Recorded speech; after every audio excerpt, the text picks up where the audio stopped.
Getting you the live shots of the meeting of Health Minister Dr. Harshvardhan with all the state health ministers via video conferencing ahead of Pan-India vaccine dry run tomorrow. Various aspects related to vaccine distribution are to be discussed in this very crucial meeting that we're getting live shots of. Cutting straight across to it. पहुंचा दें जहां पर हमको अपने first phase के अंदर हमारे को किस प्रकार से जो अपने प्रायोरिटी ग्रुप्स हैं उनको वैक्सीनेशन देना है। आपकी जानकारी के लिए करीब 4 महीना पहले हमारे प्रधानमंत्री जी ने एक नेशनल एक्सपर्ट ग्रुप बनाया था वैक्सीन एडमिनिस्ट्रेशन के लिए, वैक्सीन डिलीवरी के लिए, वैक्सीन की स्ट्रैटेजी, वैक्सीन से जुड़े हुए सारे विषयों का निर्णय करने के लिए, सारे जगह से फीडबैक्स लेने के लिए, जिसमें डॉक्टर वी.के. पॉल और हमारे जो सेक्रेटरी हेल्थ हैं राजेश भूषण जी, ये हमारे जो है उसके एक्सपर्ट ग्रुप के को चेयर रहे हैं और साथ में इसमें आप जानते हैं कि 5 हमारे देश के रीजन्स से 5 स्टेट्स के रिप्रेजेंटेटिव, सब रिलेटेड एक्सपर्ट्स, सारी रिलेटेड मिनिस्ट्रीज के एक्सपर्ट्स, और लगातार 4 महीने तक इस ग्रुप ने बहुत डिटेल में विस्तार से सारी चीज़ों के ऊपर निर्णय लिए हैं और जो डिटेल्ड जितनी भी गाइडलाइंस इत्यादि बनाई गई हैं, आपसे शेयर की गई हैं, देश भर में ट्रेनिंग्स की गई हैं, ये सारा हमारे उस ग्रुप के मार्गदर्शन में हमारे यूनियन हेल्थ मिनिस्ट्री के हमारे सीनियर ऑफिसर्स ने वो सारी की सारी चीज़ें उनको मॉनिटर किया है। और अभी हमारे को जैसा कि आप सब जानते हैं, क्योंकि वैक्सीन जिस भी मात्रा में देश में या दुनिया में बन रही है और उस मात्रा से सारे दुनिया या देश के सभी लोगों को एक साथ वैक्सीनेशन करना संभव नहीं है, इसलिए कुछ प्रायोरिटी ग्रुप्स किनको पहले वैक्सीन देना है ये तय किया गया है। और उसी कंटेक्स्ट में पहले हमारे फेज में हमने जैसे हेल्थ केयर वर्कर्स, चाहे वो प्राइवेट सेक्टर में हो चाहे वो पब्लिक सेक्टर में हो, उसके बाद हमारे जो फ्रंट लाइन वर्कर्स हैं, और उन फ्रंट लाइन वर्कर्स में जैसे पुलिस के, सेंट्रल पुलिस के लोग, आर्म फोर्सेस के लोग, होम गार्ड्स के लोग, हमारे सिविल डिफेंस ऑर्गेनाइजेशंस के लोग, डिजास्टर मैनेजमेंट से भी जुड़े हुए वॉलंटियर्स, जो हमारे रेवेन्यू वर्कर्स हैं जिन्होंने हमारे कंटेनमेंट और सर्विलेंस के अंदर एक्टिवली काम किया, प्रिजन स्टाफ, और ये म्यूनिसिपल वर्कर्स। और फिर इसके अलावा जो हमारा जो फिर नेक्स्ट जो कैटेगरी है, ये करीब 27 करोड़ जो लोग हैं, ये 50 साल से उम्र के लोग, जिसमें वो सब भी जिनको बीमारियां हैं और बाकी सब भी, और फिर 50 साल से कम के भी जिनको विशेष रूप से कोई भी कोमॉर्बिडिटीज़ हैं। अभी आप सब जानते हैं कि हम पहला जो हमारा कैटेगरी है 1 करोड़ हेल्थ वर्कर्स और 2 करोड़ फ्रंटलाइन वर्कर्स, इनसे हम लोग अपने काम को शुरू कर रहे हैं और उसी काम को हम ठीक प्रकार से स्मूथली करें, इसी के लिए ये वास्तव में ट्रायल रन है। आप सब ये भी अच्छी तरह से जानते हैं क्योंकि सभी लोग हेल्थ में काम कर रहे हैं। यहाँ आज हमारे साथ सभी देश के मिनिस्टर्स हैं, सभी हेल्थ सेक्रेटरीज हैं, और जैसा मुझे पता लगा है कि मिशन डायरेक्टर्स भी यहाँ पर हैं। और मेरे साथ यहाँ इस कमरे में राजेश भूषण हमारे यूनियन हेल्थ सेक्रेटरी हैं, 2 हमारे एडिशनल सेक्रेटरी वंदना गुरानी जी और डॉक्टर मनोहर अगनानी जी हैं यहाँ पर, और additional commissioner universal immunization programme के doctor Mahesh Agarwal, doctor Pradeep Haldar, doctor Veena Dhawan और डॉक्टर इंदू ग्रेवाल, सब सीनियर ऑफिसर्स भारत सरकार के यहाँ मेरे साथ बैठे हैं। आप सबने, हम सबने मिलकर देश में हमारे पास जो यूनिवर्सल इम्यूनाइजेशन प्रोग्राम है, जिसमें 12 टीके हम सारे देश को लगाते हैं लगातार निःशुल्क, उसका बहुत बड़ा अनुभव है। देश से हम लोगों ने पोलियो को समाप्त किया, उसके लिए हमने पिछले 2 दशकों में पोलियो के इम्यूनाइजेशन को एक साथ सारे देश में किया है। मीजल्स और रुबेला का इतना बड़ा कैंपेन हमने देश ने किया है। और इसके साथ साथ इस अवसर पर मैं ये भी कहना चाहता हूँ, आपको सबको कॉन्फिडेंस आपके पास पहले ही है कि हम बिना किसी भी ग्लिच के एक ग्लिच फ्री इलेक्शंस इस देश के अंदर आयोजित करते हैं, जिसमें कि एक बूथ लेवल तक हम सारी की सारी व्यवस्थाएं करते हैं। पिछले समय में आप ये भी जानते हैं कि लगातार देश में जो हमारा कोल्ड चेन का इक्विपमेंट है, यानी कि वैक्सीन को हमारे सेंट्रल सिस्टम से, वैक्सीन मैन्युफैक्चरर से हमारे रीजनल वैक्सीन स्टोर्स तक जाना, डिस्ट्रिक्ट तक जाना, नीचे प्राइमरी हेल्थ सेंटर सब जगह तक जाना, उसके लिए जितनी भी कोल्ड चेन की रिक्वायरमेंट और लॉजिस्टिक्स जो विशेष रूप से कोविड के कंटेक्स्ट में ज़रूरी है और जो हमारे पास पहले से उपलब्ध थी, और उसमें स्टेट्स के साथ कंसल्ट करके वो सारे जो गैप्स हैं उनको पिछले समय में हम लोगों ने पूरा किया है। उसके लिए जो जो चीज़ें खरीदनी थी वो सारे इक्विपमेंट्स, कोल्ड चेन को, सारी व्यवस्था को स्ट्रेंथन करने के लिए किए गए हैं आपके साथ कंसल्टेशन करके।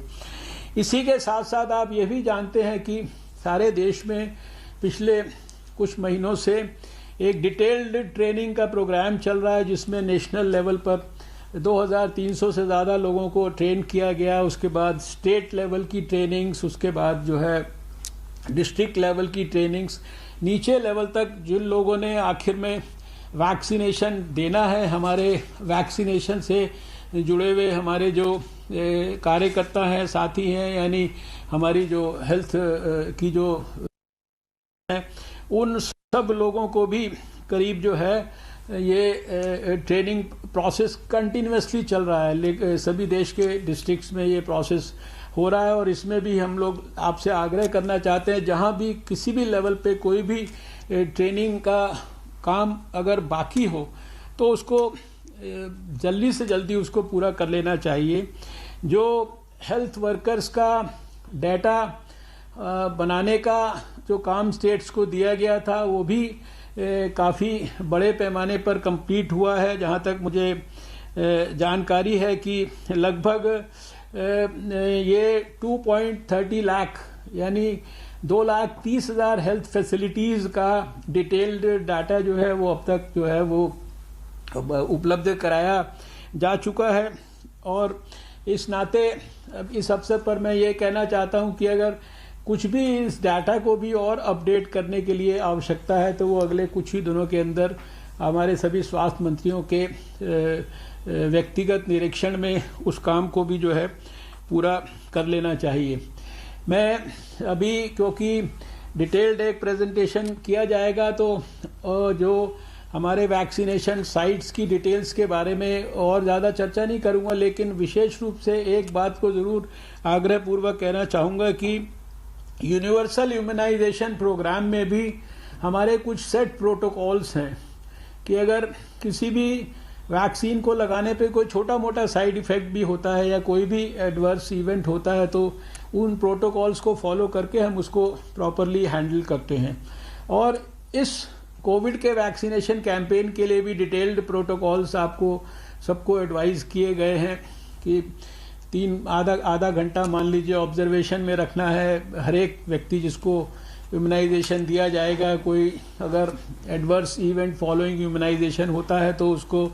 उस इम्यूनाइजेशन साइट से हेल्थ फैसिलिटी में ट्रांसफ़र करने का जो पूरा मैकेनिज्म है उसकी चिंता है, या जो वहाँ पर जो इमरजेंसी किट है उस किट में एड्रेनालिन है या दूसरी दवाइयाँ क्या क्या होनी चाहिए, ये सारी की सारी चीज़ें ये आपको सब बताई गई हैं। इनको विशेष रूप से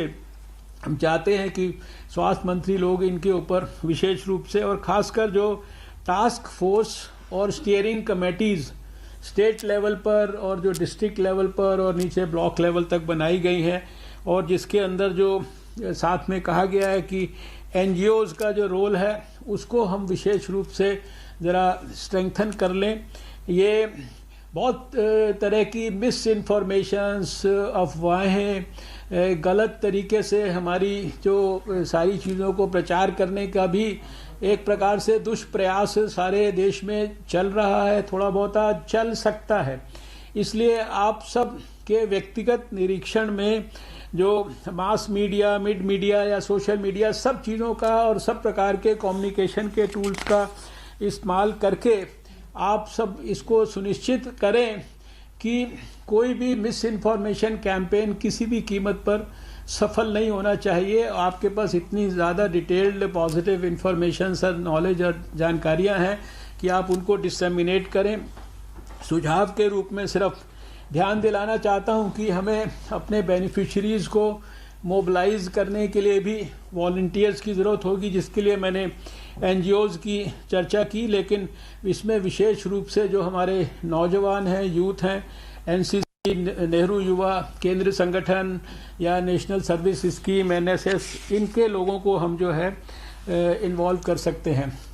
अभी जो पहला विषय है वो ये था जो हमारा कोविड वैक्सीनेशन से जुड़ा है। इसी के साथ एक दूसरा बहुत महत्वपूर्ण विषय है, शायद उसके लिए हम दोबारा इतने नज़दीक से नहीं मिल पाएंगे, वो है 17 जनवरी को हमें सारे देश में एक साथ मिलकर पोलियो के खिलाफ जो हम नेशनल इम्यूनाइजेशन डेज इस्तेमाल करते थे, जिसमें सारे देश के हर 5 साल से छोटे बच्चे को एक साथ हम 2 बूंद पोलियो की, ओरल पोलियो वैक्सीन की देते थे, वो 17 जनवरी को सारे देश में होना है। इसके संदर्भ में मुझे इतना कहना है कि आप जानते हैं कि दुनिया के भारत समेत अधिकांश देश पोलियो मुक्त हो चुके हैं। भारत को और दक्षिण पूर्व एशिया के 11 देशों को तो 27 मार्च 2014 को विश्व स्वास्थ्य संगठन से भी सर्टिफिकेशन मिला, और आखिरी भारत में केस आज से 10 साल पहले जनवरी के महीने में ही हावड़ा के पास मिला था 2011 में। उसके बाद 10 साल से भारत ने कोई पोलियो का केस नहीं देखा है। लेकिन हमारे पड़ोस के 2 देशों के अंदर लगभग जो लेटेस्ट 123 केसेस जो है, विशेष रूप से जो वाइल्ड पोलियो वायरस जो है टाइप 1, इसके अभी भी जो है पाए गए हैं। और इसके कारण, और इसी तरह से एक जो वैक्सीन डिराइव्ड पोलियो वायरस होता है, उसके टाइप 2 के कुछ केसेस साउथ अफ्रीका में भी मिल रहे हैं, जिसके कारण सारे दुनिया के देशों को पोलियो का खतरा लगातार बना रहेगा जब तक कि दुनिया में कहीं पर भी पोलियो वायरस रहेगा। और भारत के लिए विशेष रूप से ये महत्वपूर्ण है क्योंकि वो 2 देश हमारे पड़ोस में हैं। इसलिए ये हमारा जो नेशनल एक्सपर्ट ग्रुप है वैक्सीनेशंस का, उसने अपने सभी अंतर्राष्ट्रीय और राष्ट्रीय एक्सपर्ट्स की सबकी डिस्कशन और एडवाइस के बाद ये तय किया है, और ये आपको सबको कम्युनिकेटेड भी है कि 17 जनवरी को सारे देश को मिलकर, ताकि हमारा पोलियो के खिलाफ हमारे देश का जो इम्यूनिटी लेवल है वो एक बार दोबारा से हम स्ट्रेंथन करके रखें, ताकि किसी भी बाहर से आने वाले खतरे का, पोलियो वायरस के, हमारा देश अच्छी तरह से सामना कर पाए। तो 17 जनवरी को ये नेशनल इम्यूनाइजेशन डे होगा। और जैसा अब तक आप जानते ही हैं कि पहले दिन वो पोलियो केंद्र पर बच्चों को लेके माँ आती है, और फिर अगले 2 दिन उसमें जो लेफ्ट आउट बच्चे होते हैं उनके घर में जाकर उनको ढूंढकर वैक्सीनेशन देना होता है। तो आपसे ये अनुरोध है कि जहां एक तरफ आप कोविड की तैयारियों में लगे हैं, कोविड के वैक्सीनेशन के लिए ड्राई रन कर रहे हैं, अपने अपने सेंटर्स को सुनिश्चित कर रहे हैं, स्ट्रेंथन कर रहे हैं, उसी के साथ साथ आप ये 17 तारीख के लिए national immunization day for polio vaccination की जो तैयारी है, इसमें किसी भी प्रकार की कोई आप कमी ना छोड़ें, कोताही इसमें किसी भी प्रकार की किसी भी लेवल पर ना हो। और अदरवाइज भी कोविड के कारण जो हमारे रूटीन इम्यूनाइजेशन की सर्विसेज हैं, नॉन कोविड सर्विसेज हैं, वो किसी भी रूप से प्रभावित ना हो। इसके बारे में आप सब हमारे स्वास्थ्य मंत्री लोग अपने सभी अधिकारियों के साथ मिलकर इसकी गहराई से, गंभीरता से तैयारियां और देख रेख आप कर ही रहे होंगे। मुझे पूरा विश्वास है कोविड के इम्यूनाइजेशन को भी उसी प्रकार से हमें एक जन आंदोलन बनाना है, जो कि बराबर हमारे प्रधानमंत्री जी ने हमें हमेशा मार्गदर्शन किया है, प्रोत्साहित किया है। जिस प्रकार से हमने पहले पोलियो के खिलाफ जंग को जीतने के लिए भारत ने किया। तो मैं इन शब्दों के साथ अभी आप सबके सामने हमारे जो डिपार्टमेंट के एक additional secretary doctor Manohar Agnani, वो ऐसे आईएएस ऑफिसर है, पेशे से डॉक्टर भी हैं, और इस जो कोविड के वैक्सीनेशन कैंपेन के लिए सारे देश के लिए वो हमारे मिनिस्ट्री की तरफ से एक प्रकार से नोडल ऑफिसर हैं। आपको कोई भी उससे संबंधित कोई इश्यूज होंगे, बात होगी, कोई आपको कम्युनिकेशन करना हो, तो हमारे मिनिस्ट्री में हमें बोलना हो भाई एक ऑफिसर इनसे आपको कम्युनिकेट करना है, तो वो डॉक्टर मनोहर अगनानी है जो एडिशनल सेक्रेटरी हैं। मैं अभी उनसे ये निवेदन करूंगा कि वो एक संक्षिप्त में एक आपके सामने प्रेजेंटेशन रखेंगे, जिसके कारण आपको सारी चीज़ों का अच्छी तरह से ध्यान भी आ जाएगा, और उन बातों को हम चाहते हैं आपके साथ अगले कुछ दिन और विशेषकर कल के ड्राई रन में आप उनके ऊपर फोकस करें। तो मैं डॉक्टर मनोहर अगनानी से रिक्वेस्ट करूंगा, और उसके बाद अगर कोई विशेष कोई बात अगर किसी मंत्री ने इस विषय पर अवसर पर कहनी होगी तो उसको भी ज़रूर सुनेंगे हम लोग। डॉक्टर मनोहर अगनानी जी। धन्यवाद सर, आपने अपने उद्बोधन में सभी महत्वपूर्ण बिंदुओं को छू लिया है सर, फिर भी आपकी इजाजत से एक संक्षिप्त। Hi everyone, Preeti Chaudhary here. Hope you like this video. For latest news and analysis, like and subscribe to the India Today YouTube channel. And don't forget to press the bell icon to stay updated. Thank you for watching.